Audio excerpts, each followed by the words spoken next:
An attack at the very heart of the UAE. Police in the capital Abu Dhabi say a drone strike caused 3 fuel trucks to explode at an oil refinery near the city's international airport. 3 people were killed, an incredibly rare event in a country that's a global tourism and business hub. The Iranian-backed Houthi rebel group in Yemen says it was responsible. Forces carried out a successful military operation which targeted the airports of Dubai and Abu Dhabi, the oil refinery in Abu Dhabi, and a number of important and sensitive sites and facilities. The successful operation was carried out with 5 ballistic missiles and numerous drones. The operation successfully achieved its objectives.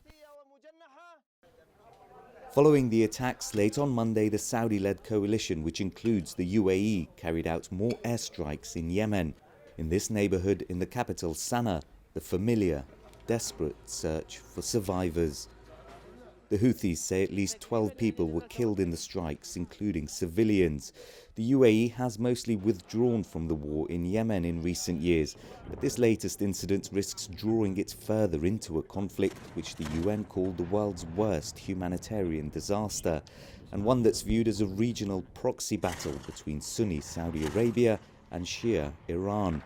Making matters worse for the UAE, it was welcoming South Korea's president when the explosions happened.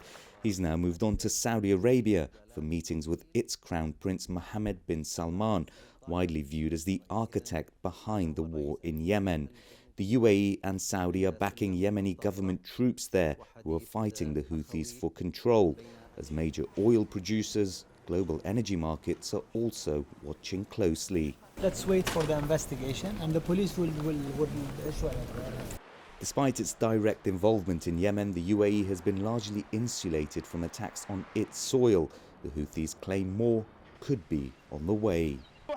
Have issued a warning to foreign companies and citizens residing in the UAE, enemy state.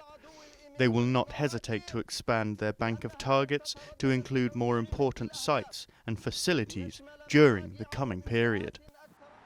That threat won't be taken lightly in a country that's tightly controlled and one of the most secure in the region.